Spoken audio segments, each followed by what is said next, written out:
We guard presents अब उत्तर चाहिए, को पावर्ड बाय सेंसोडाइन एंड विमल।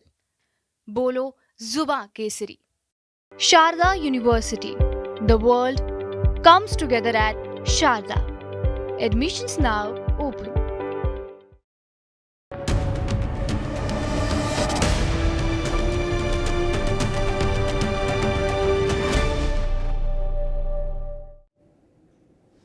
देश की राजनीति और उत्तर प्रदेश की राजनीति दोनों जगह पर उलटवासियों का दौर है, अनुलोम विलोम का दौर। आप सोचिए, अफजाल अंसारी उत्तर प्रदेश के मुख्यमंत्री योगी आदित्यनाथ की सराहना कर रहे हैं, प्रशंसा कर रहे हैं और कह रहे हैं कि उन्होंने इतनी ज्यादा मेहनत की, उसी के चलते भाजपा की सीटें भी आई, पर ना इतनी भी नहीं आती। अब अफजाल योगी जी का गुणगान करें। राहुल गांधी चुनाव हो जाने के बाद, नतीजा आ जाने के बाद, सरकार बन जाने के बाद अब जागृत हुए हैं और वो कह रहे हैं कि अगर बनारस में प्रियंका गांधी लड़ती तो जीत जाती।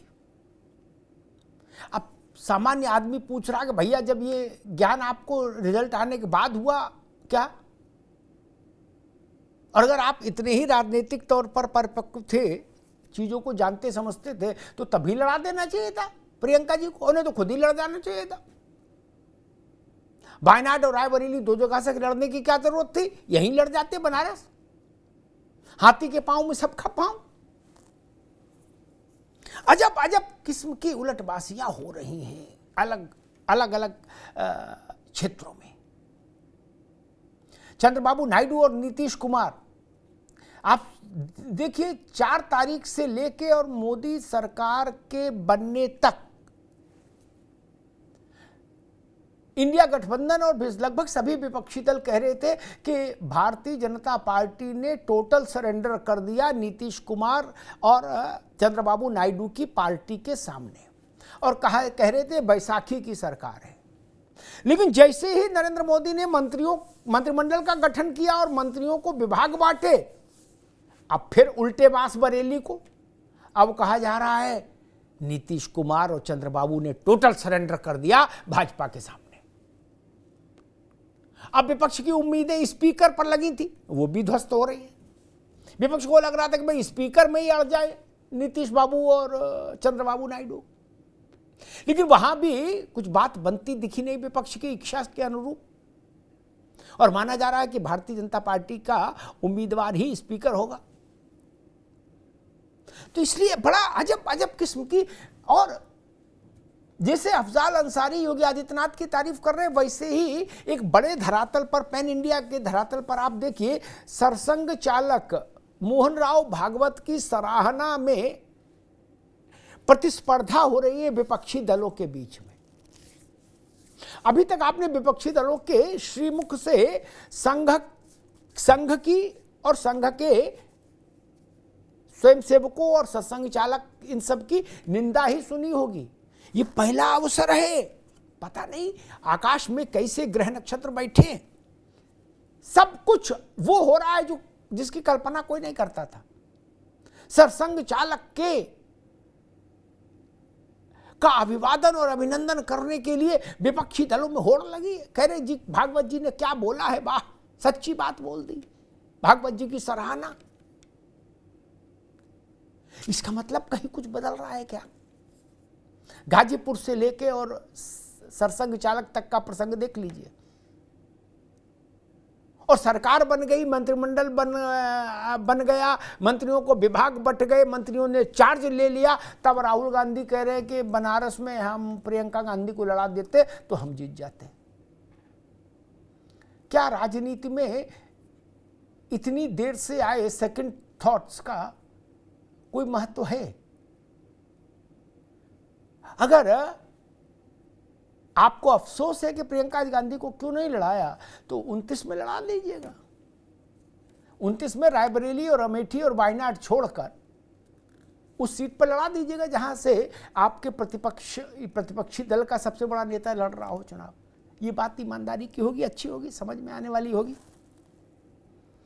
लेकिन आपको याद होगा जब टिकट फाइनल हो रहे थे तो बीच में कुछ ऐसी अटकलें आई भी थी कि प्रियंका गांधी लड़ सकती हैं।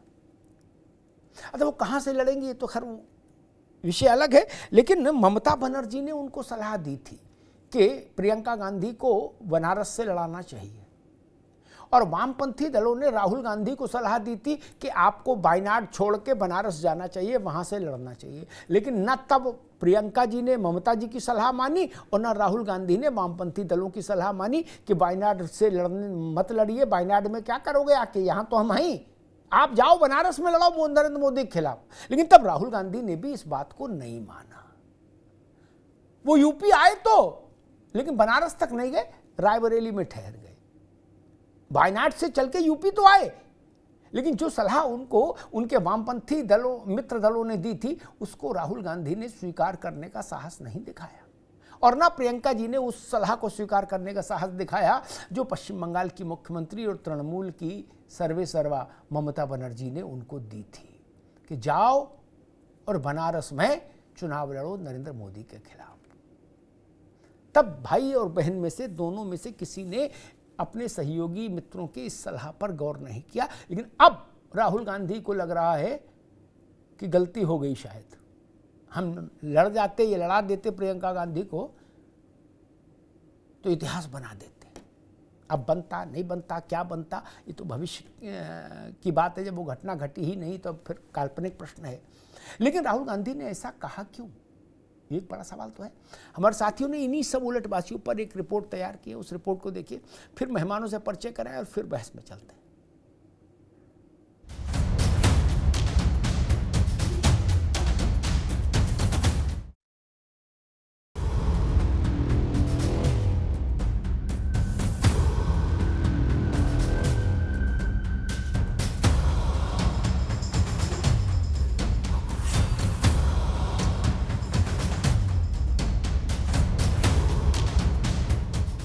लोकसभा चुनाव की बिसात पर उत्तर प्रदेश की परिधि में कांग्रेस के प्रदर्शन और खासकर अमेठी रायबरेली की जीत ने गांधी परिवार को गदगद कर दिया है।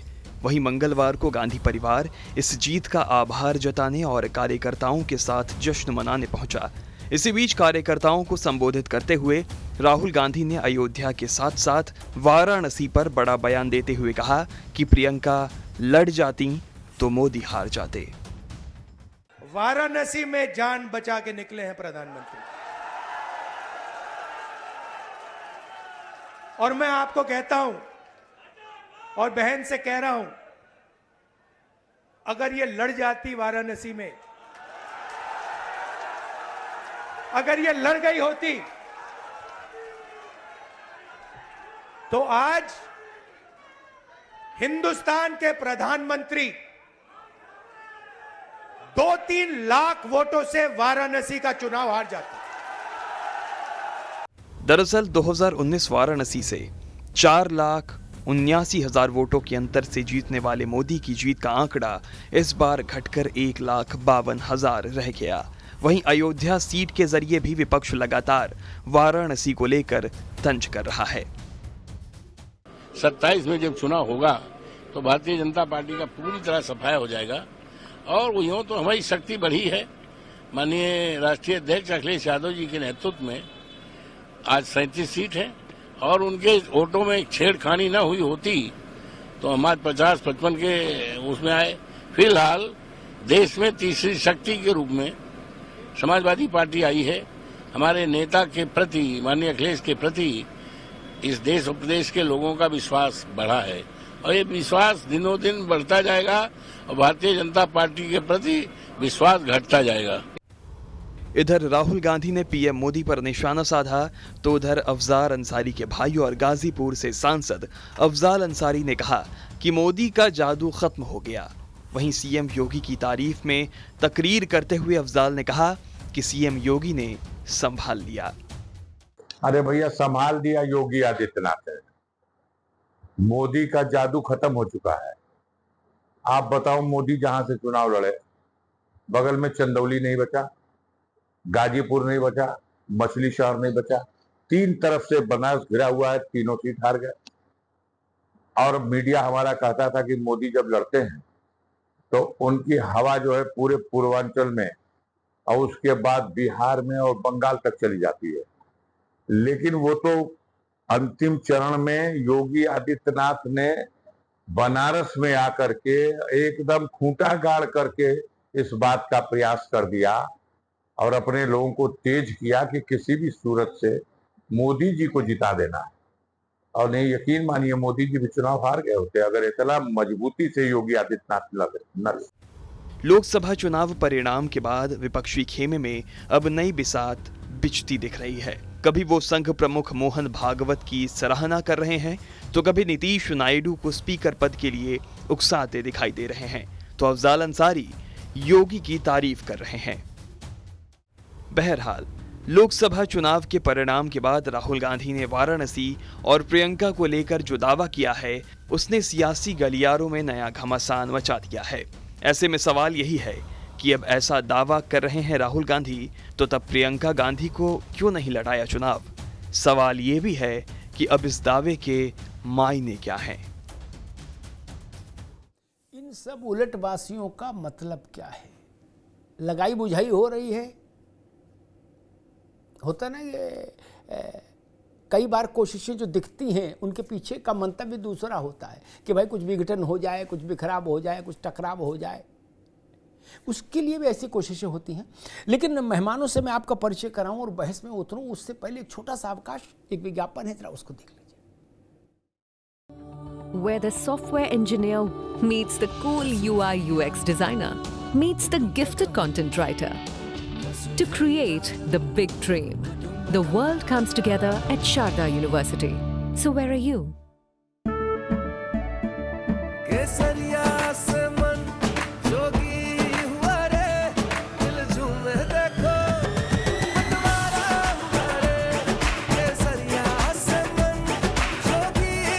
हर पल मनाओ केसरी त्योहार।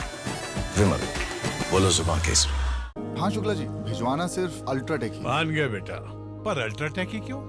आप ही ने तो कहा था कि घर जिंदगी में सिर्फ एक ही बार बनता है।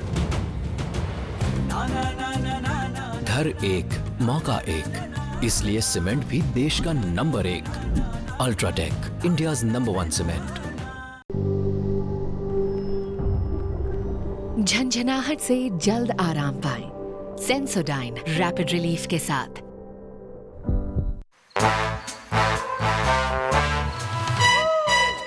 कम come come my love, please don't say no baby, come come come my love. V-Guard के air coolers extra large cooling pads के साथ जो अच्छों को ठंडा करे। V-Guard air coolers, long lasting cooling. Where the software engineer meets the gifted content writer, meets the cool UI UX designer, meets the talented photographer to create the big dream. The world comes together at Sharda University. So where are you? मेहमानों से आपका परिचय करा दें। Doctor Richa Singh हैं, Bharatiya Janata party की प्रवक्ता, ऋचा जी का स्वागत है। प्रोफेसर भुवन भास्कर जोशी हैं, समाजवादी पार्टी के प्रवक्ता, जोशी साहब का बहुत बहुत स्वागत है। राज शर्मा साहब हैं, कांग्रेस के नेता, राज जी का बहुत बहुत स्वागत। मनीष अग्रवाल, राजनीतिक विश्लेषक, मनीष जी का बहुत बहुत स्वागत, अभिनंदन। मनीष जी, ये कुछ ग्रह गोचर कैसे बैठे मुझे नहीं पता, जब से चुनाव का नतीजा आया है तब से उलटवासी चल रही है। उलटवासी मतलब सर नीचे पांव ऊपर, शीर्षासन हो रहा है राजनीति में।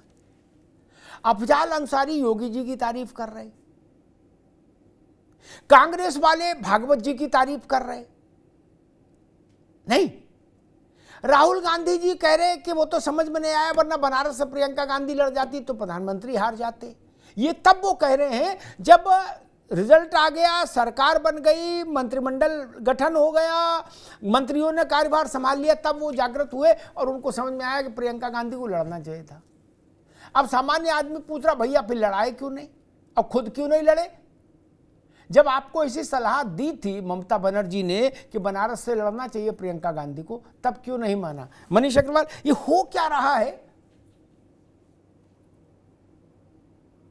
देखिए भाई साहब, मुझे लगता है अब ये 27 के चुनाव की तैयारी और विपक्ष के गठबंधन की टीमें जो हैं एक दूसरे से नाता छुड़ाने के तरीके ढूंढ रही हैं। जैसे आपने देखा होगा, जिस दिन लोकसभा का निर्णय आया उसी दिन आम आदमी पार्टी ने दिल्ली में कह दिया अब हम और कांग्रेस अलग अलग है, हमारा गठबंधन सिर्फ देश के चुनाव के लिए था, दिल्ली में हम अलग अलग लड़ेंगे। ऐसे ही अब आप देखिएगा जब 27 में यूपी का चुनाव होगा तो अखिलेश यादव जी प्रमुख दावेदार होंगे विपक्ष की तरफ से सीएम के लिए। तो उन्हें ये पोजीशनिंग देखनी होगी कि क्या वो कांग्रेस के साथ लड़ेंगे, क्योंकि विपक्ष में जितनी भी क्षेत्रीय पार्टियां हैं जब उनके प्रदेश का चुनाव आता है ना तो उनके पास कोई विकल्प नहीं होता, वो सबसे मजबूती से उससे लड़ती हैं और तब वो राष्ट्रीय पार्टियों की तरफ नहीं देखना चाहती। जब देश का चुनाव होता है तभी कांग्रेस और भाजपा लड़ती है और क्षेत्रीय पार्टियां कहीं ना कहीं उनसे कोलैबोरेशन करके हर राज्य में लड़ना चाहती हैं कि अपनी ताकत वो देश में पहुंचा पाए। लेकिन 27 में जब यूपी में चुनाव होगा तो अखिलेश यादव अपने आप को सीएम का चेहरा प्रोजेक्ट करेंगे और वो चाहेंगे कि कांग्रेस से उनका गठबंधन ना रहे, वो अकेले लड़े और एक ताकत के रूप में उभरे। क्योंकि सबको मालूम है कि यूपी में कांग्रेस सिर्फ रायबरेली और अमेठी की सीट अपने दम पे जीती है, बाकी चारों सीटें अखिलेश यादव जी की देन है, क्योंकि वहां पे कांग्रेस के पास जमीन पे कार्यकर्ता बस्ता लगाने के लिए भी उपलब्ध नहीं था। तो वो अल्टीमेटली अखिलेश यादव जी की जीत है, वो अपनी पोजीशनिंग स्ट्रांग कर रहे हैं। कांग्रेस को ये दिख रहा है, लेकिन कांग्रेस के अंदर एक विश्वास आया है कि हमारा यूपी में कैडर रीडेवलप हो सकता है, जनाधार रीडेवलप हो सकता है। तो और राहुल गांधी जी को मुझे लगता है वायनाड और रायबरेली में से एक सीट भी चूज करनी है, तो ये उसकी पॉलिटिकल पोजीशनिंग हो रही है, क्योंकि राहुल गांधी जी आगे के चुनावों को देखते हुए रायबरेली को चूज करेंगे और वाराणसी को छोड़ेंगे, जैसा मुझे लग रहा है। तो ये सब तैयारियां 27 के चुनाव के लिए। ठीक, आते हैं दोबारा में। जोशी साहब, ये अफजाल अंसारी को क्या हो गया? वो कह रहे हैं कि योगी आदित्यनाथ की प्रशंसा में पूरा अध्याय बांट दिया उन्होंने कि कैसे खूंटा गाड़ के बैठ गए, कैसे उन्होंने मेहनत की और कैसे संभाल दिया चुनाव। नहीं, बात कुछ समझ नहीं आ रही, ये क्या हो रहा है जोशी जी?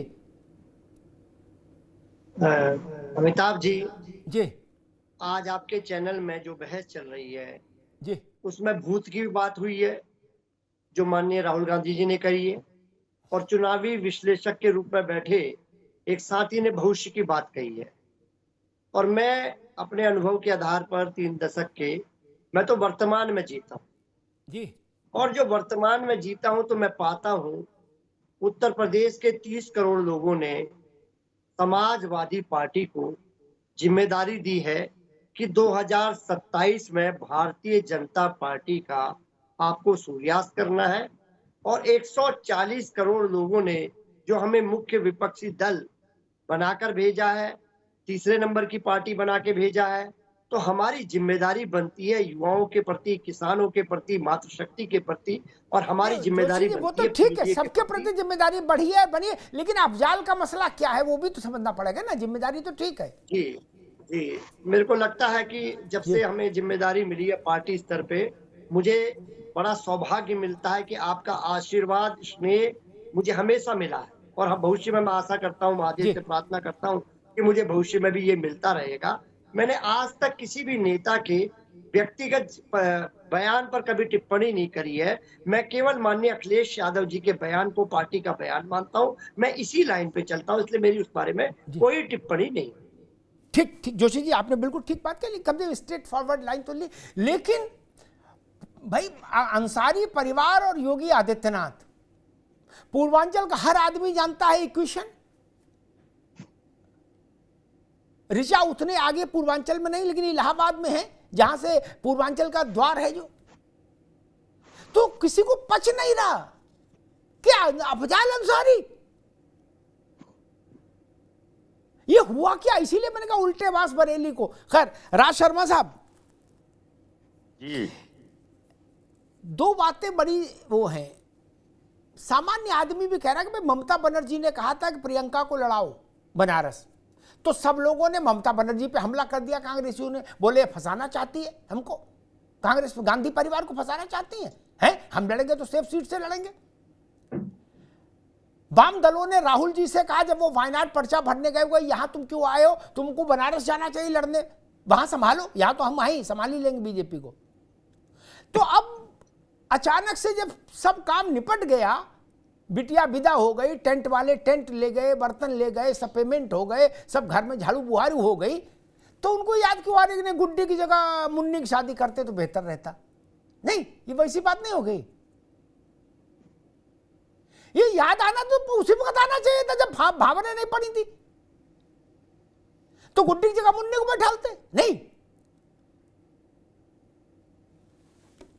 राज भाई मैं एक बात कह दूं भैया जी। सबसे पहले तो बात है कि उसे कायदा तो यह है कि जो बड़े नेता होते हैं वो आपस में एक जगह से एक दूसरे के लिए नहीं लड़ते हैं। जहां तक मैंने जानकारी में जितना है कि अभी ऐसा होता नहीं है कि जहां जो एक टॉप के लीडर आपस में ही भिड़ जाएं, ये होता नहीं है।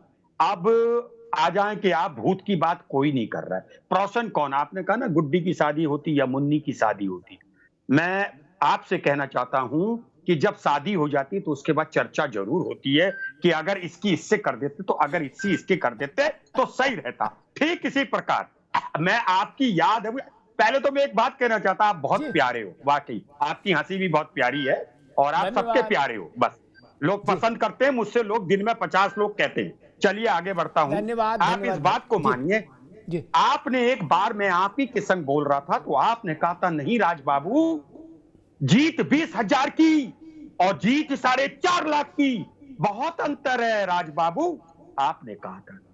तो क्या आज इस बात को आप मानते ही नहीं मानते कि प्रधानमंत्री जी की लगभग 3,27,000 वोटों की क्रेडिबिलिटी घटी? और यह माना गया था कि जब प्रधानमंत्री जी बनारस आते हैं तो वहां से 3-4 जिले तो ऑटोमेटिकली कवर हो जाते हैं, ये कहा गया था। और जैसे कि लो मैं भी कहता हूं कि मेरे प्रधानमंत्री जी का जैसे प्रोपोगंडा चला, जैसे उनकी सारी एडवर्टाइज कंपनियां चली, 10 लाख वोटों से जीतना चाहिए था, मगर वो तो 1,52,000 से जीते हैं लगभग समथिंग करके। तो मुझे लगता है कि अगर जिस तरह का व्यक्तित्व दिखाया गया वो नहीं निकला। और राहुल जी ने एक बात सही बोली, मैं तो उनसे भी आगे चढ़कर बोलता हूं, वो तो थोड़ा सा अगर मेरे प्रदेश अध्यक्ष और थोड़ी हमारी मेहनत हो जाती, जो मैं कहता हूं कि नीचे के कार्यकर्ता कम मेहनत करते हैं, कुछ लोग 10% जो कमी रह गई, अगर वो होती तो बता दूं आपको, ये हार जीत का अंतर, मैं ये नहीं कह रहा कि कौन हारता जीतता, ये 10-15 हजार में सिमट जाता। अगर मोदी जी जीतते तो 15,000 और अजय राज जी जीतते तो 10-15 हजार। मैं सही कह रहा हूं। और मैंने आपसे पहले भी कहा था कि नहीं, देखिए घमंड किसी का नहीं है। बस मैं इतनी बात कह रहा हूं, इनको बताऊं क्या, राम भक्तों ने हरा दिया और जो वोट इन्हें दिया है वो अंध भक्तों ने दिया। राम भक्तों ने तो हरा दिया, बिल्कुल हरा दिया। देखिए आप बताइए, अभी मैं सुन रहा था कि अफजल अंसारी साहब कह रहे थे कि मछली शहर, गाजीपुर और चंदौली तीनों एडजॉइनिंग है वाराणसी की, हार गए सीट। तो मुझे बताओ चरिश्मा कहां है, बताइए आप, कहां चरिश्मा नहीं है? ठीक, इस बात को आप भी ठीक, राज भाई भी रुकना होगा। राज बाबू ने ये तो सुना कि अफजल अंसारी कह रहे थे जौनपुर, मछली शहर, गाजीपुर और चंदौली बनारस को के इर्द गिर्द की कॉन्स्टिट्यूंसी, बनारस को घेरे हुई कॉन्स्टिट्यूंसी। ये तो राज शर्मा जी ने सुना, लेकिन ये नहीं सुना जो उन्होंने योगी जी की सराहना में कहा, वो उन्होंने नहीं सुना कि ठीक है वही सुनना चाहिए जो सुनने योग्य हो, अपने लिए हित करो। कर ठीक है। ऋचा सिंह, और एक बात राज जी ने और कही, उस पर भी मैं एक टिप्पणी कर दूं, फिर ऋचा के पास जाऊं। बनारस में प्रधानमंत्री का जीत का मार्जिन कम हुआ और आश्चर्यजनक ढंग से कम हुआ, इसको मानने न मानने का विकल्प थोड़ी ना है। सच विकल्पहीन होता है मित्र, सच तो सच है। ये हेरा फेरी झूठ में होती है, सच में ना कुछ जुड़ता है ना कुछ घटता है। सच तो वैसे ही है, हाँ घटा है मार्जिन, इसमें कौन इनकार कर सकता है, और बड़ी उसमें घटा है। ऋचा सिंह जी, उलटबासियों का दौर, राहुल जी कह रहे अब की तो बच गए, लेकिन अगली बार, मतलब जो नहीं कहा बिटवीन लाइंस, हम समझने की गुस्ताखी कर रहे हैं कि शायद ऐसा है कि अगली बार प्रियंका जी को लड़ाएंगे, एक। और दूसरा, अफजल अंसारी, ये बात हमसे कम से कम 100 लोगों ने टेलीफोन करके पूछा होगा कि भाई साहब इसका मसला क्या है। अफजल अंसारी योगी जी की तारीफ कर रहे हैं, क्या है इसके पीछे का खेल, और बनारस में अगर प्रियंका गांधी लड़ती तो क्या होता। हालांकि कुछ लोग ये भी कह सकते हैं कि जब होता तो तब टिप्पणी करते, लेकिन फिर भी राहुल गांधी जैसे नेता ने अगर कहा है तो इसका कोई मतलब है। और तीसरी बात, आप लोग तो भागवत जी के वक्तव्य पे मौन साध गए, लेकिन मैंने देखा सारे विपक्षी नेताओं ने भागवत जी की शान में भागवत जी संघर्ष करो हम तुम्हारे साथ हैं टाइप का नारा जरूर लगाया। ये मैं पहली बार देख रहा हूं हेगड़ेवार से लेके और भागवत जी तक कि सरसंघ चालक के सम्मान में सारे विपक्षी उतर आए हों। ऋचा सिंह, पूरे सम्मान के साथ, क्योंकि आपकी पत्रकारिता से हम लोग बहुत सीखते हैं और हम जैसे नए प्रवक्ता तो बहुत ही सीखते हैं और हम लोग देखते हैं और समझ पाते हैं, क्योंकि आपका विश्लेषण हमारी भी दृष्टि को खोलने का काम करता है। लेकिन पूरे सम्मान के साथ मैं आपके सामने एक कहावत कहना चाहती हूँ, अंधे के हाथ बटेर लगना।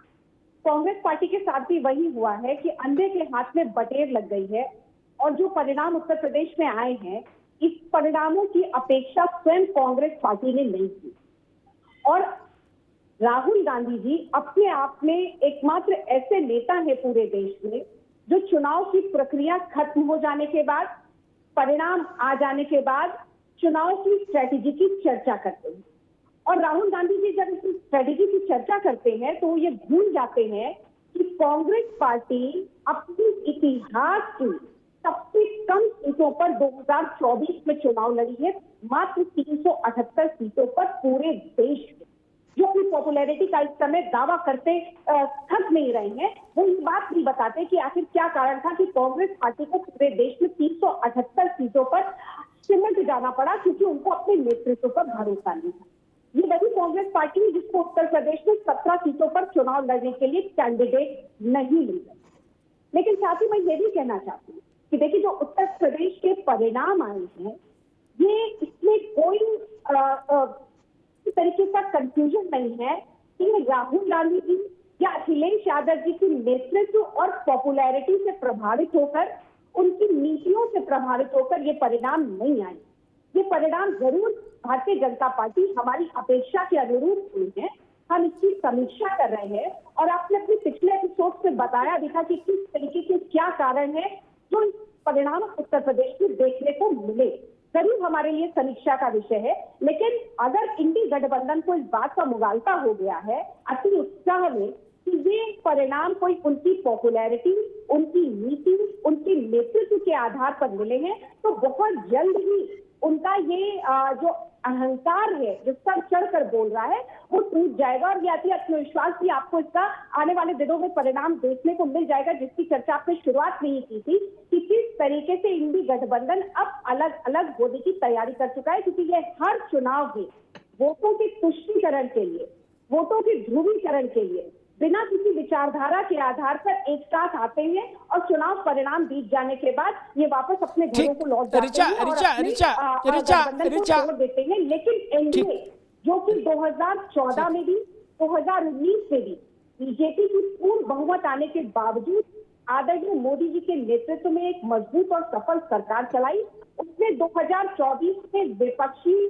दलों के तमाम मुंगेरी लाल के सपने देखने के बावजूद, ठीक है ऋचा जी, एक मिनट रुकिए। ये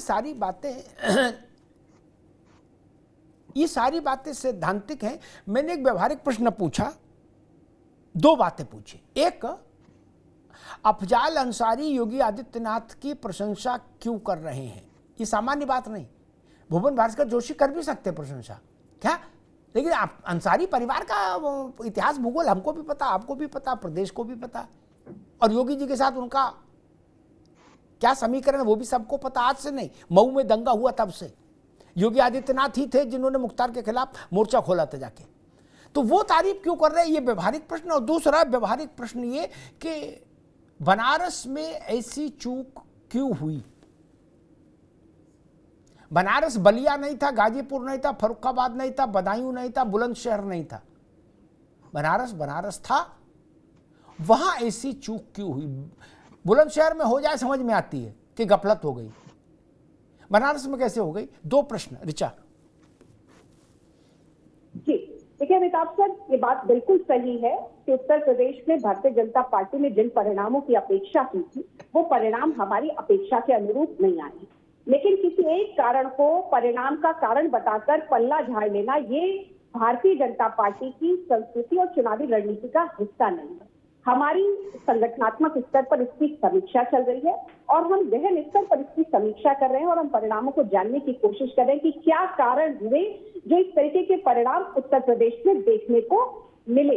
लेकिन अफजाल अंसारी का जो सवाल आपने किया, जिसकी जवाब प्रवक्ता समाजवादी पार्टी के और कांग्रेस के नहीं दे पाए, मैं आपको याद दिला देना चाहती हूँ कि अफजाल अंसारी जी को तो योगी आदित्यनाथ जी की चिंता करने के स्थान पर इस बात की चिंता करनी चाहिए कि कितने दिनों उनकी सांसदी बची रह पाएगी, क्योंकि वो समय जो है से कन्विक्टेड है। वो तो चिंता नहीं कर रहे, वो तो तारीफ कर रहे हैं निशा जी, वो चिंता नहीं कर रहे, वो तारीफ कर रहे हैं योगी जी की। वो कह रहे हैं कि बाबा ना होते तो लुटिया डूब जाती भाजपा की, ऐसा वो कह रहे हैं। वो कह रहे बाबा ने खूंटा गाड़ा तो फिर इतना ऐसा हुआ। अब उसके पीछे उनकी मंशा क्या है वो तो राम जाने या अफजाल अंसारी जाने। मनीष अग्रवाल, बहुत कुछ उल्टा पुल्टा हो रहा है नहीं, जो ऐसा मैं शुरुआत में कह रहा था। ये फूट डालने की कोशिश है, भ्रम फैलाने की कोशिश है, या कहीं पर वो होता ना, कहीं पर निगाहें कहीं पर निशाना, ये उसकी चीज है। मैंने 2-3 उदाहरण रखे आपके सामने, एक भागवत जी का रखा, एक अफजाल अंसारी का रखा। ये सामान्य चीजें तो नहीं है। नहीं अमिताभ जी, ये सामान्य चीजें नहीं है। ये मौके का फायदा उठाना, अवसरवादिता इसी को कहते हैं। जब उन्होंने देखा कि आरएसएस ने उस ढंग से बीजेपी का सहयोग नहीं करा जैसे वो विगत चुनावों में करती आ रही है, तो मोहन भागवत जी का जो बयान था वो विपक्षी पार्टियों को अच्छा लगने लगा और भाजपा ने उस पर कोई भी कमेंट नहीं करा। ऐसे ही अफजाल अंसारी जी आज योगी जी की तारीफ कर रहे हैं, कुछ अच्छे शब्द बोल रहे हैं, क्योंकि वो आगे की परिस्थितियों का पॉलिटिकल अलाइनमेंट तय करने की कोशिश कर रहे हैं। आपने देखा समाजवादी पार्टी के प्रवक्ता ने उस पर कमेंट करने से मना कर दिया और समाजवादी पार्टी और कांग्रेस उस पर कोई कमेंट करेगी भी नहीं, क्योंकि ये अंदर की टैक्टिकल अंडरस्टैंडिंग है। आप बिल्कुल सही कह रहे हैं कि ये फिर से वही भ्रम फैलाने की कोशिश है जो चुनाव के पहले हुआ था। आपने देखा होगा कि जो गारंटी कार्ड दिए गए हैं, आज लोग किस तरीके से उसे लेके घूम रहे हैं, लेकिन चुनाव का जो रिजल्ट आना था वो आ गया जनता के बीच में जाके। अब आप जब 6 महीने बाद फिर से कुछ चुनावों में जाओगे, तब आपको ये जिम्मेदारी और ये चीजें बताना पड़ेंगी कि आप जो वादे कर रहे थे उनकी डिलीवरी कैसे होगी। आपने जनता से ये नहीं कहा था कि जब केंद्र में मेरी सरकार बन जाएगी तब ऐसा होगा। आपने कहा था आप मुझे यहाँ वोट दो, मैं जीतूंगा तो आगे जाके ऐसा होगा। समाजवादी पार्टी की भी जो परफॉर्मेंस है 2009 में, शायद मुझे याद आ रहा है 38 सीटें थी, मोर और लेस आज तक की सबसे बढ़िया परफॉर्मेंस है और इसका पूरा क्रेडिट अखिलेश यादव को जाता है कि राजनीति में अपने आप को पुनः स्थापित कराए। लेकिन समीकरणों की मुश्किल देखिए कि आज भी वो सत्ता से बहुत दूर है और लगता नहीं कि अगले 5 साल में वो सत्ता तक पहुंच पाएंगे। बहुत से विधायक ऐसे हैं जिनकी जो कैंडिडेचर है वो इन सवालों में है कि क्या कोर्ट निर्णय लेगा, क्या फिर से चुनावों में जाना पड़ेगा। तो ये सब उन सब चीजों की तैयारी हो रही है। ठीक है मनीष बाबू, ठीक। राज शर्मा जी, विधानसभा चुनाव और उससे पहले 9 बाई इलेक्शन असेंबली के जो छोड़ रहे हैं, जो लोकसभा में पहुंच गए, जैसे अखिलेश जी की सीट है, अवधेश इनकी फैजाबाद वाली सीट है, अवधेश जी के, ऐसे करीब 9 सीटें हैं जो विधानसभा बाई इलेक्शन में जाएंगी। समाजवादी पार्टी और कांग्रेस का गठबंधन जारी रहेगा या गांठ ढीली पड़ने की कोई स्थिति परिस्थिति? जैसे मैं तो भाई अनुभव से देखकर सीख रहा हूं। जैसे केजरीवाल ने जिस दिन आचार संहिता हटी, 11 बजे आचार संहिता हटी, 11:01 पे उन्हें अनाउंसमेंट कर दिया कि कांग्रेस को तलाक, अब कोई रिश्ता नहीं। बोले कांग्रेस कौन? बोले हमने जानते, लोकसभा का था मामला, अब विधानसभा में खुला खेलेंगे हम लोग अकेले। भाई मैं एक बात तो पहले आपका जवाब दूंगा, उससे पहले मैं मनीष भाई की बात पे कहता हूं। मनीष भाई, पहले तो आप पे हाथ जोड़ के विनम्र निवेदन है, आप ये क्लियर कर लो कि विश्लेषक हो या आरएसएस के व्यक्ति। आप मुझे ये बताइए कि कांग्रेस पार्टी ने कहां लिख के दिया था कि आपको हम 8,500 दें? क्या बातें कर रहे हैं आप लोग? भेज देते हैं क्या? 15 लाख रुपए आपके अकाउंट में आ गए थे? उन्होंने तो डायरेक्ट कहा था एक आ जाएंगे हमारी सरकार आने के लिए। हमने कहा राहुल गांधी जी ने, कांग्रेस पार्टी ने, कहीं लिखा कि अगर बिना सरकार के भी आपको 8,500 रुपए देंगे? आप लोग विश्लेषक हो भाई, आप महत्वपूर्ण व्यक्ति होते हो और आप बायस हो जाओगे मनीष भाई, तो ये बहुत दुख पहुंचता है। इस देश को बचाने में अपना योगदान दो, आप पार्टी को बचाने में योगदान मत दीजिए। अच्छा नहीं लगता है? आप झूठ बोलोगे तो मेरा क्या होगा? है? अरे प्रवक्ता 2 बार को झूठ बोल जाए उसे डिफेंड करना है, आप क्यों झूठ बोलोगे? आपकी क्या ऐसी मजबूरी है? कहां दे दिया मुझे बताइए आप। मैं आपकी 3 दिन गुलामी करूंगा कि जहां लिखा कि हमारी सरकार ने, अरे ये तो कॉमन सेंस होना चाहिए ना कि भाई सरकार आएगी देंगे। अच्छा राज भाई, आप क्या कह रहे हो कि जो महिलाएं आपके दफ्तर का घेराव कर रही हैं ये यही बीजेपी वाले भेज रहे हैं, ऐसा कह रहे हो? भैया आप उनके किसी के भी इंटरव्यू सुनना, देखिए वो बेचारी कम पढ़ी लिखी थी, मैं अनपढ़ शब्द भी यूज नहीं करता। उन्होंने यही कहा, हाँ कहा था सरकार आ जाएगी तो देंगे। आप मनीष भाई आप मतलब बहुत दुख पहुंचता है, बहुत दुख पहुंचता है इन बातों। आप बायस ना हो जी, कोई भाई ऋचा जी, आप इनके दफ्तर में महिलाएं क्यों भेज रही हैं कि जाओ पैसा मांगो? नहीं, ये राज शर्मा जी को ये बात मालूम नहीं है कि किस तरीके से कांग्रेस पार्टी के कार्यकर्ताओं ने घर घर जाकर राहुल गांधी के आपका जवाब देना चाहता हूं ना। अरे मैं आपका जवाब कि आप हमें वोट दीजिए। फिर मैं भी बोलने लगूंगा। एक बार ऋचा सिंह जी एक बार रुकिए, राज भाई की बात आ जाए। राज भाई जी कहिए। अभी मैं, अरे मेरी बहन ऋचा, आप देवी का स्वरूप हो, आप राक्षसों का समर्थन मत करो। मुंगेरी लाल का सपना आपने कहा था, मुंगेरी लाल का सपना आपने कहा था, किसने देखे थे मुंगेरी लाल के सपने? आपकी 80 में से 81 सीट यूपी में आ गई, 540 सीट आपकी देश में आ गई। मुंगेरी लाल के सपने ये थी। आपको तभी राम भक्तों ने वोट नहीं दिया, जो आप जिनकी दृष्टि आपने छीन ली उन्होंने आपको दिया। और आप लोगों को शर्म नहीं आ रही? आप अयोध्या तक को, अयोध्या वासी तक को सनातन नहीं मानते हो? अरे वोट ही तो दिया। एक बात याद रखना, आप इस देश की जनता को नागरिक मानना शुरू कर दो।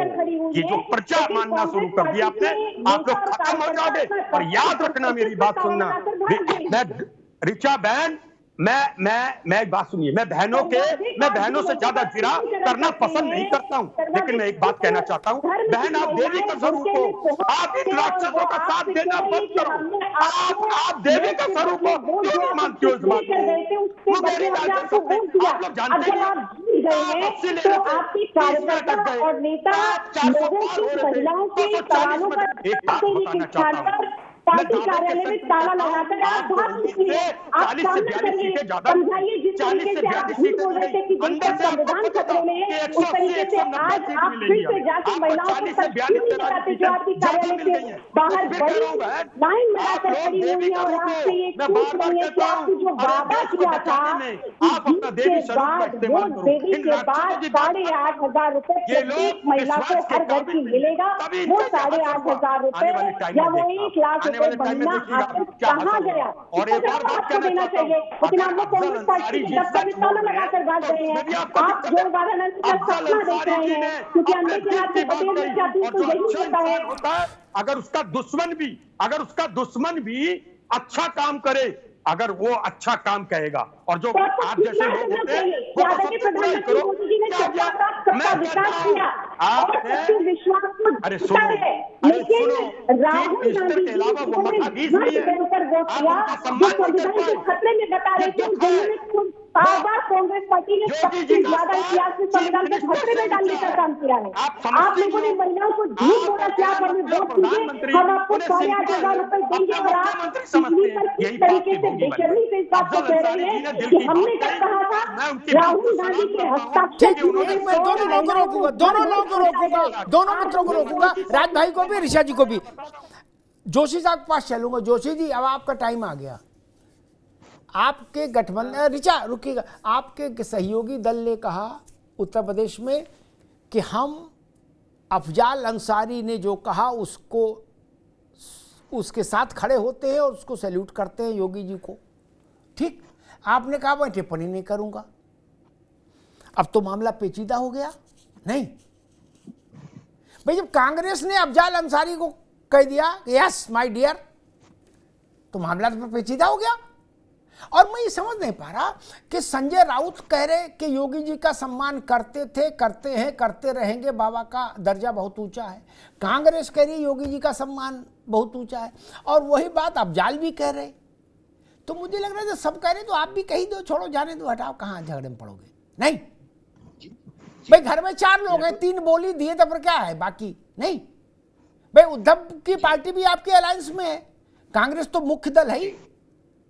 जी मुझे सबसे पहले जवाब 2-3 लोगों को देना है। पहला जवाब मुझे देना राजनीतिक विश्लेषक साहब का कि ये विश्लेषण करते तो अच्छा रहता, 15 लाख का भी कर लेते जिगर, क्योंकि वो तो खुद ही ये पार्टी ऐसी पार्टी है, भारतीय जनता पार्टी, जो चुनावी जुमला कह चुके, इसलिए बात ही खत्म हो गई, क्योंकि ये तो जुमलेबाजों की पार्टी है, लोगों ने सिद्ध कर दिया। और एक, क्योंकि आपके अमिताभ जी, आपको पता नहीं हो, मेरे बहुत सारे विद्यार्थी आपके कार्यक्रम को देखते हैं और ज्ञानवर्धन के लिए देखते हैं, जीके के लिए देखते हैं, तो इसलिए इनको सही आंकड़े प्रस्तुत करना चाहिए।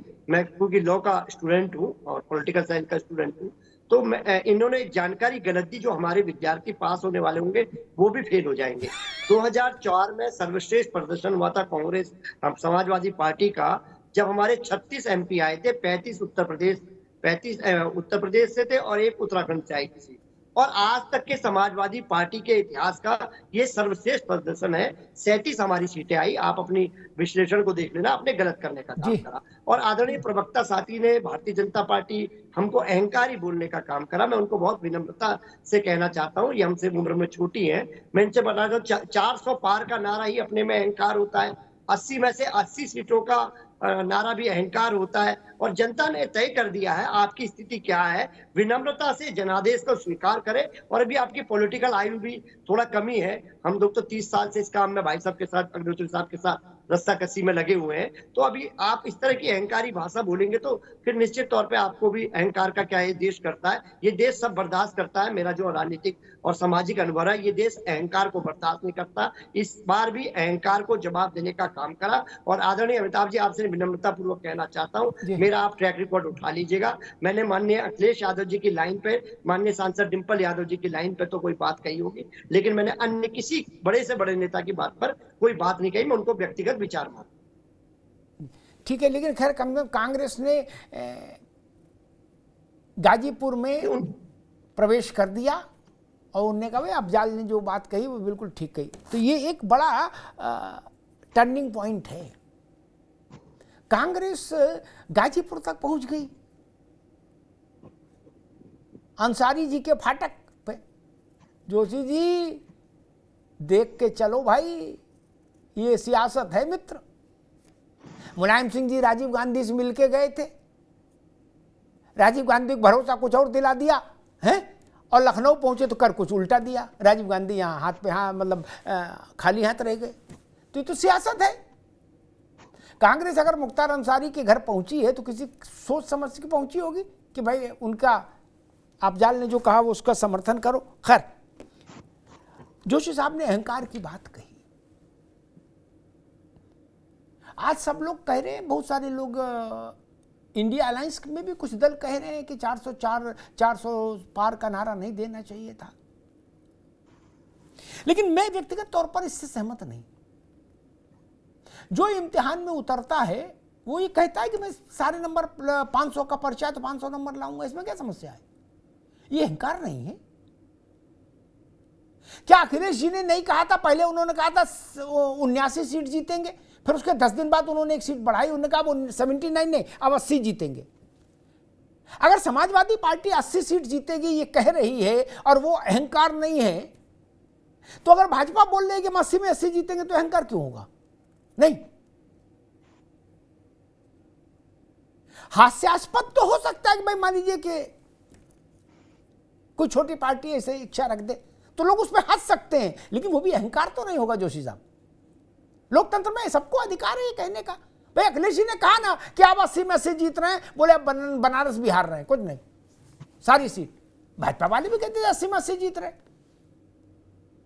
हालांकि राज शर्मा जी कह रहे कि भाजपा वाले कहते थे हम 80 में 81 जीत रहे, 80 में 81 कभी नहीं जीते, 80 में 80 की बात कह रहे थे। खैर, ऋषा सिंह, ये बात मैं फिर वहीं आता हूं, अफजाल अंसारी और उनका परिवार पूर्वांचल की राजनीति में उसकी एक अलग किस्म की बड़ी भूमिका रही है। और मायावती और अखिलेश यादव, मुलायम सिंह यादव दोनों के नजदीक रहे मुख्तार अंसारी। दोनों की पार्टियों से सदनों में पहुंचे। अब अफजाल अंसारी हैं। ये जो नया सुर आया है, यहां बैठ के शायद इसकी ज्यादा तपिश न महसूस हो, लेकिन पूर्वांचल में इस पर बड़ी चर्चा है। हर आदमी एक दूसरे से पूछ रहा, भैया इसका मसला क्या है, इसके मायने क्या है जो अफजाल बोल रहे हैं। आपको कुछ समझ में आ रहा है इसका मायने क्या है? और कांग्रेस भी कह रही है कि योगी जी को सलूट।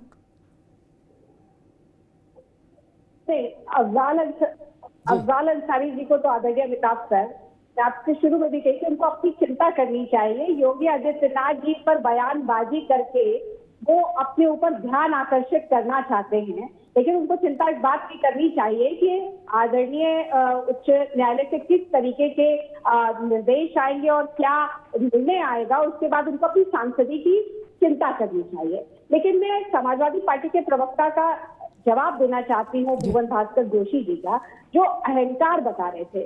मैं आपको स्पष्ट कर दूं कि अहंकार और आत्मविश्वास में बड़ी बारीक लाइन होती है।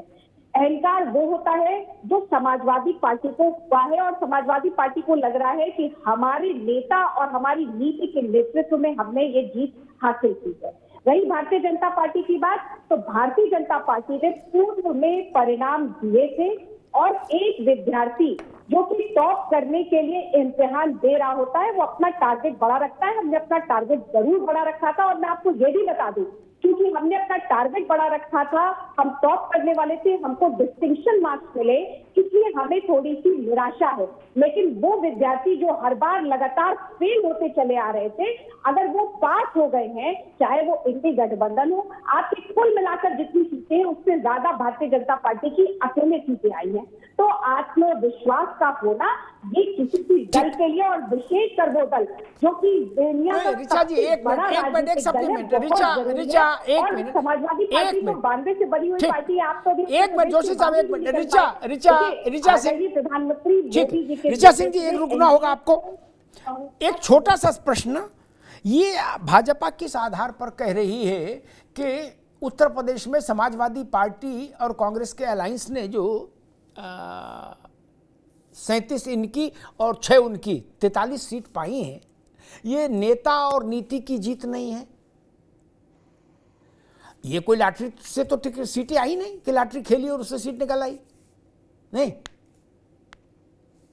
जैसे भाजपा को सीट मिली वैसे ही उनको सीट मिली, नहीं। फिर नेता की जीत क्यों नहीं और नीति की जीत क्यों नहीं? ऋचा जी नहीं, आदरणीय अमिताभ सर, मैं इस बात को पूरे स्पष्ट रूप से कहना चाहती हूँ कि इंडी गठबंधन के नेता और नीति और नेतृत्व तो तय ही नहीं था। जब आपका नेता तय नहीं था, जब आपकी नीति नहीं तय थी और जब आपका नेतृत्व नहीं तय था, तो जो जनता ने आपको जनादेश दिया वो नीति नेतृत्व से प्रभावित होकर नहीं दिया। लेकिन ये जरूर है कि भारतीय जनता पार्टी को हमको अपेक्षा से कम जो है जनता ने उत्तर प्रदेश में संख्या दी है, हम उसके ऊपर जरूर आत्ममंथन कर रहे हैं। लेकिन इंडी गठबंधन इस बुलावे में ना रहे कि जनता ने उनकी नीति और नेतृत्व से प्रभावित होकर उनको वोट दिया है। जरूर इसके कुछ जमीनी कारण है जिसकी समीक्षा भारतीय जनता पार्टी कर रही है और हम इसकी समीक्षा पूरी तन्मयता से कर रहे हैं, क्योंकि हम जितना जोशी साहब, बीजेपी कह रही है कि आपकी जो सीटें आई वो नेता और नीति के लिए कि उस पर नहीं आई। मैंने डॉक्टर ऋचा जी को बहुत ध्यान से सुना, बहुत अच्छी बात कही है। आज भारतीय जनता पार्टी के वो दिन आ गए हैं कि नेता और नीति नहीं है, फिर भी बुरी तरह से हार रहे। प्रधानमंत्री जी भी जो 3-3, 4-4 लाख की लीड से जीतते हैं, वो भी 1.5 लाख की साधारण जीत से जीत पा रहे हैं।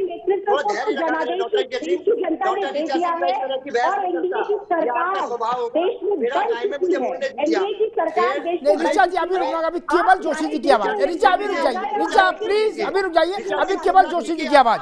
जी बड़ा होना है थोड़ा जी, जोशी जी सुनना चाहिए जी, हम बहुत देर से सुनते हैं जी। जोशी जी केवल आपकी आवाज जा रही है, बोलिए जी। मैं आपको बताना चाहूं ऋचा सिंह जी, आज आपने ऐसी बात कर दी, अपनी पार्टी के पैरों पे कुल्हाड़ी मार दी कि बिना नेता और बिना नीति के भी आज हम लोग इतना घटिया प्रदर्शन उत्तर प्रदेश में कर पा रहे हैं। 2014, 19, 10 साल का प्रदर्शन के बाद सबसे घटिया प्रदर्शन उत्तर प्रदेश में आपका हो रहा है, और बिना नेता और नियत के हो रहा है। आपके शब्द कह रहा हूं, हमारे पास तो नेता भी है, नियत भी है, पीडीए का हमारा नारा भी है, पिछड़ा दलित अल्पसंख्यक का आंदोलन भी हमारे साथ है, लेकिन आज आपके इतने बुरे दिन आ गए कि नेता और नियत कह रही है। नहीं जोशी जी, ना आप गलत समझे। वो ये कह रही है कि समाजवादी और कांग्रेस के पास ना नेता है, ना नियत है, ना नीति है।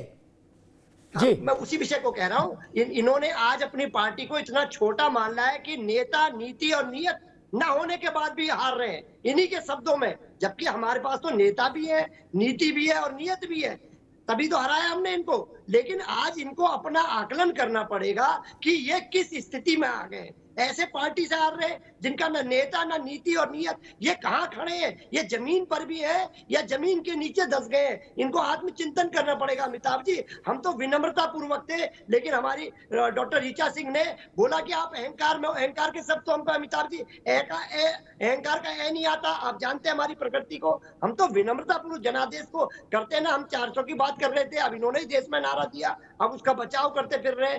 तो निश्चित तौर पे ये नेता, नीति, नियत नहीं, उससे हार ठीक जोशी साहब, रुकना होगा। मैं राज शर्मा जी के पास चलूं। एक बात याद आ गई अचानक से। ऋचा जी रुक जाओ, याद नहीं आना चाहिए था, लेकिन अब आ गई तो फिर आई गई। ये जोशी जी, ये 400 पार का नारा मालूम कहां से लाए थे भाजपा वाले? आज आपको बता दे रहा हूं, ये 19 के चुनाव में अखिलेश जी ने दिया था क्या कि 400 पार,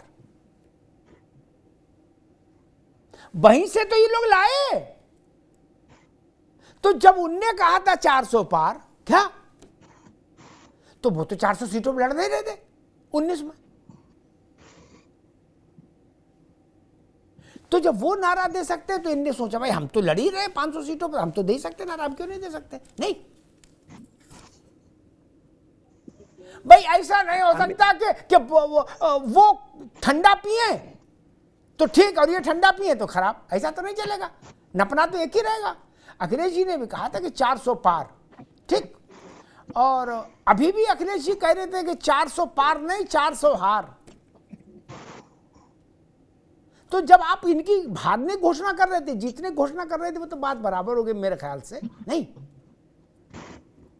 इसलिए उसमें तो क्या क्या पढ़ना। राज बाबू, अभी 8-9 सीटों पर बाई इलेक्शन होना है। कांग्रेस और सपा गठबंधन में जाएगी, 27 तक गठबंधन में रहेगी, या कुछ ट्रिपल तलाक टाइप मामला है? नहीं, मैं आपका डायरेक्ट जवाब दे देता हूं। श्योर रहेगी, 100% रहेगी। और एक और बात थोड़ी सी कहना चाहता हूं कि अब पता चला आपके द्वारा कि बीजेपी नारा चोर भी। और एक और बात बताता हूं, इन्होंने 2014 में 10वीं का पेपर दिया, इनके आ गए 72 मार्क्स या 73 मार्क्स। इन्होंने ले ली साइंस। फिर 2019 में हुआ, इन्होंने एक ख्वाब सजाया कि हम तो डॉक्टर बनेंगे। जब 2019 में हुआ 11वीं क्लास में आए 62। अब जब आए 2024, जब 12th पास करके नीट का एग्जाम देना था, फिटे मुंह 30 नंबर आ गए। तो अब तो ये किसी काबिल रहे नहीं, ये किसी काबिल नहीं रहे। अब इन्हें सिर्फ सब्जी बेचने का काम करना है। अब नीट का एग्जाम ये नहीं दे सकते, ये फेल हो गए, इन्हें फेल कर दिया और ये फेल होते जाएंगे बस। नहीं, वो तो ठीक है, लेकिन गठबंधन रहेगा, पक्का रहेगा। अच्छा ठीक है, लेकिन मनीष बाबू, कांग्रेस कह रही पक्का रहेगा। मुझे याद है मध्य प्रदेश में जब विधानसभा चुनाव हो रहा था, तो अखिलेश जी की पार्टी ने कहा भाई 6 हमें दे दो, क्योंकि तुमको सब तो जीतना नहीं। तो दिग्विजय सिंह, कमलनाथ इनको रात पर बैठाए भी रहे पूरा घर में, और फिर दिए, सीट भी नहीं दिए। और जब पूछा गया तो कमलनाथ ने कहा कौन अखिलेश, कोई हम नहीं जानते अखिलेश को, कौन अखिलेश वखिलेश। तो फिर कांग्रेस ने सफाई दी कि भाई ये तो अखिलेश जी समझ नहीं पाए, हम तो पहली मीटिंग में साफ कर दिए थे कि ये जो गठबंधन है ये केवल और केवल मात्र लोकसभा के लिए है, इसका और किसी सभा से कोई लेना देना नहीं, कतई नहीं, दिमाग से निकाल दो। इसलिए मुझे मनीष जी बार बार शक होता है, क्योंकि कांग्रेस ने कहा था कि ये तो हमने जब इंडिया अलायंस बनाया था तभी सबको बता दिया था कि भैया ये केवल लोकसभा चुनाव तक का है। लोकसभा चुनाव खत्म, टाटा बाय बाय, हो गया, फिनिश। क्या वैसी स्थिति है?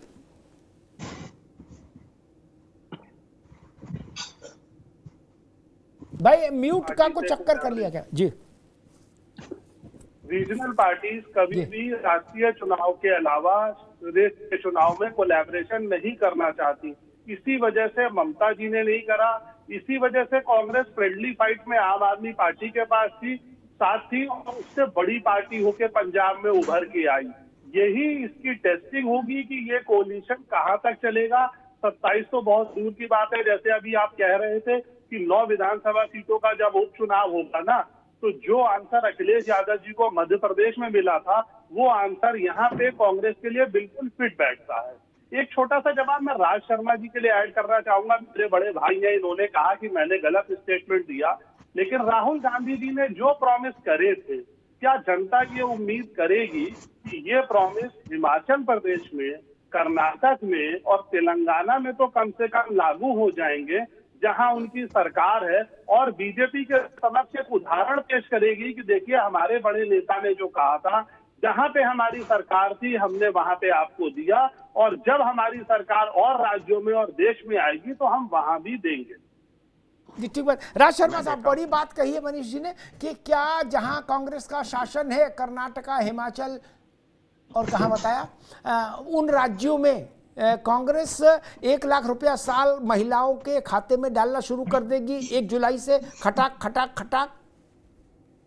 छोटा सा उत्तर ये जो हुआ है, ये केंद्र सरकार के संदर्भ में कहा गया था, तो केंद्र सरकार का ही जिम्मा था। हमारी सरकार आती टकाटक डलता भी जैसा, क्योंकि इच्छा शक्ति होनी चाहिए। और ठीक है राज भाई, देखो अब ये फिर ये उन गरीब महिलाओं के साथ थोड़ी जाती हो जाएगी। बोले नहीं, हमने कहा था लाल कमीज पहन के आओ, तुम काली पहन के क्यों? एक मिनट भैया, आज पहले कहा कि भंडारा होगा, सब लोग पहुंचे, भक्तजन थाली लेके पहुंच गए, तो बोले तुम लाल कमीज पहन के क्यों आए, काली पहन के आओ तब मिलेगा। ये ठीक नहीं। अगर भंडारे का वचन दिया तो जहां से आपकी सरकार है वहां तो दो 1 लाख, खटाखट, फिर देखा जाएगा। भाजपा वालों पे भी दबाव पड़ेगा। जोशी जी, क्या ये बेहतर नहीं रहेगा कि इंडिया अलायंस की जो सबसे बड़ी लोक लुभावन घोषणा थी, जिसने कहा जा रहा है कि पूरे चुनाव को प्रभावित किया पॉजिटिवली इंडिया अलायंस के लिए, वो थी कि 1 लाख रुपया खटाखट खटाखट खटाखट 1 जुलाई को अकाउंट में आ जाएगा। महिला सो के उठेगी और सुबह मोबाइल देखेगी तो 1 लाख उसमें इन होगा पैसा। तो जिन राज्यों में सरकार है इंडिया गठबंधन की, उन राज्यों में ये योजना लागू हो जानी चाहिए। नहीं, तमिलनाडु से लेके कर्नाटक तक, हिमाचल तक। जोशी साहब। अमिताभ जी, एक बहुत हम लोग तो सब प्रबुद्ध समाज से आते हैं, साधारण से साधारण व्यक्ति को पता है ये चुनाव देश का चुनाव था, केंद्र सरकार का चुनाव था। ये किन योजनाओं की बात हो रही थी? तो इसमें तो जब 15 लाख का वादा करके लोग जो मुकर जाते हैं, उनके लिए कुछ नहीं कहा। इनकी तो सरकार ही नहीं बनी, हमारी तो अब सरकार नहीं बनी। जब सरकार का मौका देंगे लोग, बात तब तय हो जाए। ऋचा जी, जोशी जी कह रहे भाई जब 15 लाख वाले मुकर सकते हैं तो हम तो 1 लाख पे मुकर रहे हैं, इसी क्या नाराजगी है? चलने दो ऋचा जी। देखिए, भारतीय जनता पार्टी ने जो वादा किया था उसको धरातल पर उतारने का काम किया, और यही कारण है भुवन भास्कर जोशी जी कि भारतीय जनता पार्टी और एनडीए को आदरणीय मोदी जी के नेतृत्व में ऐतिहासिक रूप से तीसरी बार जनता ने जनादेश दिया है देश का प्रधानमंत्री बनने का और सरकार चलाने का। आप जिस 15 लाख की बात कर रहे हैं वो जनता के हित में जनता के पास पहुंच चुका है और सीधे जनता के खातों में पहुंच रहा है। उसकी चिंता आपको करने की जरूरत नहीं है। लेकिन आपने जिस खटाखट की बात की थी और जो तमाम महिलाएं और विशेषकर अल्पसंख्यक वर्ग की महिलाएं, बुर्कानशी महिलाएं जो आपके कार्यालय के बाहर लंबी लाइन लगाकर खड़ी थी है, आपको कांग्रेस पार्टी और समाजवादी पार्टी के कार्यालय पर ताला लगाकर भागने के स्थान पर उनको साथ संवाद करना चाहिए, उनको बताना चाहिए कि हम आपसे झूठ बोल रहे थे और हमने आपके वोटों को खरीदने का काम करने का प्रयास किया और संविधान को खतरे में बताकर इस देश को गुमराह करके आप लोगों ने किस तरीके से जनता को बरगलाने का काम किया है वो जनता जान चुकी है। आपके खटाखट पर एक बार विश्वास करें। लेकिन तब भी जनता ने जनादेश दिया है एनडीए को आदरणीय प्रधानमंत्री मोदी जी के नेतृत्व में। ठीक है जोशी जी, मैं तो कहना चाहता हूँ एक बार राज्यसभा में जोशी साहब 303 सीट सर एक लास्ट है सर, 303 सीटें दी आपकी, 240 पे जनता ने पहुंचाकर आपके 15 लाख को भरपूर जवाब दिया है कि कैसे खटाखट ठीक है पहुंचा जोशी है। जी, ठीक आपको ठीक बधाई है। ठीक, आगे दोनों आपको बात, बधाई आगे देना आगे चाहता हूं। आगे आगे आगे 240 कर करते हैं क्योंकि हम जनता की जनादेश। ठीक है ऋचा जी, आगे बात आगे। एक बार राज्यसभा में दिल्ली की राष्ट्रीय राजधानी सरकार के अधिकारों पर एक विधेयक आया। ठीक है ऋचा, आगे बात। उस विधेयक पर गृहमंत्री के नाते अमित शाह जी बोलने जब खड़े हुए तो जोशी साहब, राज साहब, मुझे उनकी एक बात अभी तक याद है। क्या? जो कोशिशें अभी हो रही हैं ना कि नीतीश भड़क जाएं, कि चंद्रबाबू भड़क जाएं, कि आरएसएस थोड़ा और नाराज हो जाए, कि योगी दिल्ली और लखनऊ में लड़ाई थोड़ी गहरी करा दें, है तो गहरी करा दें, नहीं है तो करा दें, ऐसी चीजों पर उन्होंने हाउस में भी हो रही थी राज भाई। तो अमित शाह जी ने बड़ी अच्छी बात कही थी, मुझे वो बात अंदर तक बैठ सेव हो गई मेरे दिमाग में। उन्होंने कहा था कि भैया यहां लगाई बुझाई करने से कुछ नहीं होगा, ये पॉलिटिकल लोग हैं, ये माइंड मेकअप करके घर से आए हैं, इनको कहां बटन दबाना है, आप काहे एनर्जी खराब कर रहे हो। और वही हुआ, भाजपा मोदी सरकार का विधेयक पारित हो गया था। मुझे लग रहा है विपक्ष भी वैसी ही कोशिश कर रहा है, ये थोड़ा सा बचपना हो जाता है। अब अफजाल अंसारी ये नपना लगाएंगे कि मोदी का असर कितना और योगी जी का असर कितना, तो बात जमेगी नहीं। कोशिश कर सकते हैं कि थोड़ी, लेकिन सीली हुई लकड़ी, भीगी हुई लकड़ी में कितनी भी माचिस की तीली रगड़ो वो जलती तो नहीं है। वैसा ही काम राष्ट्रीय स्तर पर हो रहा है। अभी राज भाई ने भी कहा था कि योगी जी के साथ हैं हम लोग, संजय राउत भी कह रहे हम योगी जी के साथ हैं। इस तरह का खेल ये बहुत ऑब्वियस होता है, इसमें कुछ रहस्य नहीं है, सब जान रहे हैं कि आप कहां खेल रहे हो, और इससे कुछ होना जाना भी नहीं। भाई मान लीजिए अभी ऋचा सिंह कहने लगे कि प्रियंका जी तुम संघर्ष करो, हम तुम्हारे साथ हैं, प्रियंका गांधी की कांग्रेस में चल नहीं रही, गांधी परिवार में, हम लोग प्रियंका जी के साथ हैं उनका, तो इससे क्या ऐसा तो नहीं कि राहुल गांधी और प्रियंका गांधी के बीच में झंझट हो जाएगा और दोनों भाई बहन लड़ जाएंगे? नहीं ना, ऐसा तो नहीं होगा ना राज भाई, वो भाई बहन रहेंगे। लेकिन जो ऐसा प्रयास करेगा उस पर लोग हंसेंगे और कहेंगे बताओ पगला गए, कैसी बात कर रहे हैं। वैसे विपक्ष की स्थिति ठीक है, हम मान रहे हैं हीट वेव चल रही है, ये मान रहे हैं, टेम्परेचर 40, 42, 45, 48 तक जा रहा है, लेकिन फिर भी ठंडा पानी पीजिए, सत्तू पीजिए, आम का पना बना पीजिए, ठंडक रहेगी। इस तरह की बातों से तो कुछ लक्ष्य नहीं सधता। अच्छा भागवत जी ये नहीं समझ रहे कि मेरी तारीफ में कांग्रेस कैसे उतर आई, क्या नहीं समझ रहे? बताइए। पूर्व पश्चिम उत्तर दक्षिण चारों दिशाओं से विपक्षी दलों ने एक सुर में कहा भागवत जी आप महान हैं, हम आपका अभिनंदन करते हैं। वो नहीं समझ रहे खेल क्या है। कल तक तो आप भागवत जी को क्या क्या कहते थे, और वही स्थिति यहां है। मुझे लगता है कि प्रियंका गांधी का जो मसला है, जो राहुल जी ने कहा, सरकार बन जाने के बाद इस विषय को रखना हल्कापन है। अगर आपको लगता था कि प्रियंका गांधी जीत सकती हैं या टक्कर दे सकती, तो आपको बनारस से उतारना चाहिए था उनको। किसी ने हाथ पकड़ा था? फॉर्म भरने के पैसे नहीं थे क्या? थे ना, जाना चाहिए था। राहुल जी को खुद लड़ना चाहिए था अगर उनको ऐसा लग रहा था तो। और ये जब एक उम्मीदवार अच्छे से लड़ गया आपका, और वो उम्मीदवार आपका प्रदेश का अध्यक्ष भी है राज भाई हैं, और वो वहां मौके पर मौजूद भी है मंच पर, तब ये कहना कि इसका एक अर्थ ये भी होता है कि जो लड़ा ये तो बच्चा था, ये तो ठीक नहीं लड़ पाया, ये प्रियंका आती तो फिर क्रांति होती। तो उस प्रदेश अध्यक्ष की भी अवमानना है। मोदी जी के खिलाफ लड़े, अच्छे से लड़े अजय राय, ये कम बड़ी बात है।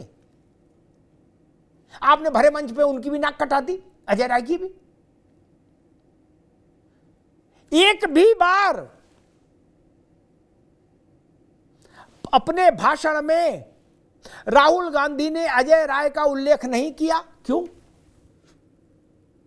वो ये तो कहेगा कि मेरी बहन लड़ती तो चंद्रमा जमीन पर आ जाता, लेकिन ये नहीं कहा कि मेरे सिपाही अजय राय ने जोरदार लड़ाई लड़ी, दिल खुश कर दिया। नहीं राज भाई, ये कहना चाहिए था ना। आपका प्रदेश अध्यक्ष है, वो लड़ा वहां, आपने उसको एक्नॉलेज ही नहीं किया। ये वैसी बात है जो बात अखिलेश जी ने कह दी थी एक बार अजय राय के लिए जब लड़ाई चल रही थी, वैसे भाव दिखा दिया कि नहीं गुड फॉर नथिंग, हम लोग आते तो बात अलग होती, तो आप ही आ जाते, फिर क्या समस्या थी। हां, कांग्रेस, जो बात मनीष जी ने कही मैं उससे तार्किक तौर पर सहमत हूं कि रीजनल फोर्सेस के लिए विधानसभा चुनाव बिल्कुल अलग होता है, लोकसभा चुनाव अलग होता है। लोकसभा चुनाव उनकी कभी फर्स्ट प्रायोरिटी नहीं होता है, विधानसभा चुनाव उनके लिए डू और डाई का चुनाव होता है। अब वहां क्या स्थिति रहेगी, अलायंस रहेगा नहीं रहेगा, रहेगा तो कैसे रहेगा, किन शर्तों पर रहेगा, ये चीजें अभी तय होना बाकी है। कांग्रेस तो अभी कहेगी कि रहेगा। अब बारी अखिलेश यादव के हाथ में आएगी। अखिलेश यादव प्रधानमंत्री पद के उम्मीदवार नहीं थे ना लोकसभा चुनाव में, लेकिन विधानसभा चुनाव में वो मुख्यमंत्री पद के उम्मीदवार होंगे, तब उनके हाथ में होगा कि कांग्रेस को साथ लें कि नहीं लें। और अगर अखिलेश यादव की पार्टी और कांग्रेस के बीच में अलायंस रहता है तो क्या स्थिति बनेगी, ये एक तस्वीर है, और अगर अलायंस नहीं रहता है तो वो दूसरी तस्वीर है। लेकिन हाँ, इन सब के बीच में ये भी सच है उतना ही बड़ा कि भारतीय जनता पार्टी को उत्तर प्रदेश में बड़ा झटका लगा है। ऐसा झटका जो सामान्य स्पष्टीकरणों से न ढका जा सकता है न ढांपा जा सकता है। समीक्षा होगी, बैठक होगी, चिंतन होगा, मनन होगा, सारी बात ठीक है, लेकिन कई बार होता है कि ऐसी शरीर में ऐसी व्याधि होती है जो होम्योपैथिक दवा से ही ठीक हो जाती है। कई बार नाक में पानी इधर से डालो इधर से निकालो, ऐसा ही करने से बीमारी ठीक हो जाती है। मंडूक आसन में बैठो तो भी ठीक हो जाती है, ऋचा सिंह जी। लेकिन कई बार बीमारी ऐसी हो जाती है जो चूरन चटनी, यूनानी दवा, मंडूक आसन, होम्योपैथी से ठीक नहीं होती, तब सर्जिकल करना पड़ता है, शल्य चिकित्सा। और शल्य चिकित्सा बिना कटे नहीं होती ना, ठीक है ना। ये भाजपा को तय करना है। अनुलोम विलोम से ये बीमारी नहीं जाती ना, बोले हमने सबसे कह दिया मंडूक आसन करो, नहीं, मंडूक आसन से स्वस्थ नहीं होंगी भाजपा उत्तर प्रदेश में। सर्जिकल ऑपरेशन, सर्जरी में कुछ कटेगा, कुछ छूटेगा, फिर चिकित्सा होगी, बैंडेड लगेगा, फिर पट्टी बदलती रहेगी, तो कुछ समय बाद शरीर स्वस्थ हो जाएगा। यही क्रियाविधि है। क्या भारतीय जनता पार्टी इस चीज के लिए तैयार है? ये कहना सरल है कि उनके पास ना नेता है ना नीति, ठीक है, लेकिन सच ये बात है कि वो 43 सीट जीता है गठबंधन, जिसमें 37 अखिलेश यादव जीते हैं। तो बीमारी सामान्य नहीं है। गरारे करने, गरम गुनगुने नमक वाले पानी से गरारे करने से बीमारी नहीं ठीक होगी। सर्जिकल नाइफ चाहिए, एनेस्थीसिया दे के ऑपरेशन होगा। भाजपा तय करे कि एनेस्थीसिया कौन देगा और ऑपरेशन कौन करेगा, और ऑपरेशन के बाद पोस्ट ऑपरेशन केयर कौन करेगा, तब जाके चीजें दुरुस्त होगी। धन्यवाद। Where the software engineer meets the cool UI UX designer, meets the gifted content writer. To create the big dream, the world comes together at Sharda University. So where are you?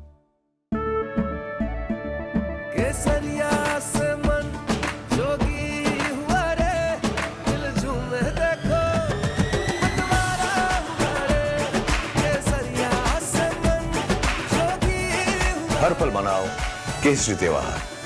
विमल, बोलो जुबान केसरी। हाँ शुक्ला जी, भिजवाना सिर्फ UltraTech ही। मान गए बेटा, पर UltraTech ही क्यों?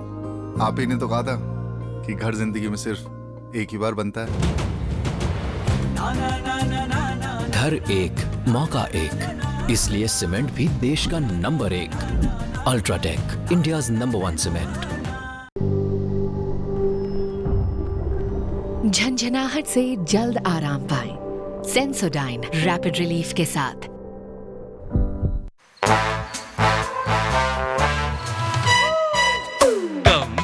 Come, my love, please don't say no, baby. Come, my love. V-Guard के air coolers extra large cooling pads के साथ जो अच्छों को ठंडा करे। V-Guard air coolers, long lasting cooling. Where the software engineer meets the gifted content writer, meets the cool UI UX designer, meets the talented photographer to create the big dream. The world comes together at Sharda University. So where are you? Uttar Pradesh में अभी कुछ घटनाएं ऐसी होना बाकी हैं जो भविष्य की राजनीतिक दिशा और दशा पर एक टिप्पणी करेंगी। पहला प्रश्न, राहुल गांधी रायबरेली और वायनाड में से कौन सी सीट रखते हैं? संभावना है कि वो रायबरेली रखेंगे तो वायनाड छूटे खाली होगी। क्या प्रियंका गांधी वायनाड से मैदान में उतरेंगी? ये बड़ा सवाल है। या राहुल गांधी वायनाड रखते हैं तो रायबरेली छोड़ेंगे तो फिर क्या प्रियंका यहाँ से चुनाव लड़ेंगी? क्योंकि राहुल गांधी ने कल कहा कि प्रियंका काशी से लड़ती तो जीत कर आती। काशी ना सही, रायबरेली से ही बिस्मिल्लाह हो जाए। और एक दूसरा प्रश्न, दूसरी स्थिति है जिस पर निगाह रखना बहुत ज़रूरी है राजनीतिक तौर पर, वो है उत्तर प्रदेश में होने वाला 9 विधानसभा सीटों पर उपचुनाव। समाजवादी पार्टी की जो स्थिति लोकसभा चुनाव में दिखी वो उसको कहाँ तक कैसे रिटेन करती है, भारतीय जनता पार्टी कैसे अपने प्रदर्शन में सुधार कर पाती है और कांग्रेस और सपा के रिश्ते कैसे रहते हैं, वो इस 9 उपचुनाव में समझ में आ जाएगा। क्योंकि ये 24 और 27 के बीच का एक मिनी चुनाव होगा। ये मिनी चुनाव बहुत बड़ा नहीं, लेकिन इतना बड़ा तो है ही, क्योंकि इसमें पूरा पश्चिम उत्तर दक्षिण यूपी की चारों दिशाओं की सीटें शामिल हैं बाई इलेक्शन में, कि जो एक छोटा सा सैंपल साइज सर्वे जैसी स्थिति तो बता ही देगा कि कौन कहाँ खड़ा है। अब विधानसभा के नज़रिए से, क्योंकि बाई इलेक्शन विधानसभा का है, इसलिए वोटर का नज़रिया भी विधानसभा का होगा, तो वो भी एक बड़ा टेस्ट होगा। 9 उपचुनाव जो होने हैं उन पर भी नज़र रखनी होगी। धन्यवाद। वी गार्ड प्रेजेंट्स अब उत्तर चाहिए, को powered by Sensodyne and Vimal. बोलो जुबा केसरी। Sharda university, the world comes together at Sharda. Admissions now open.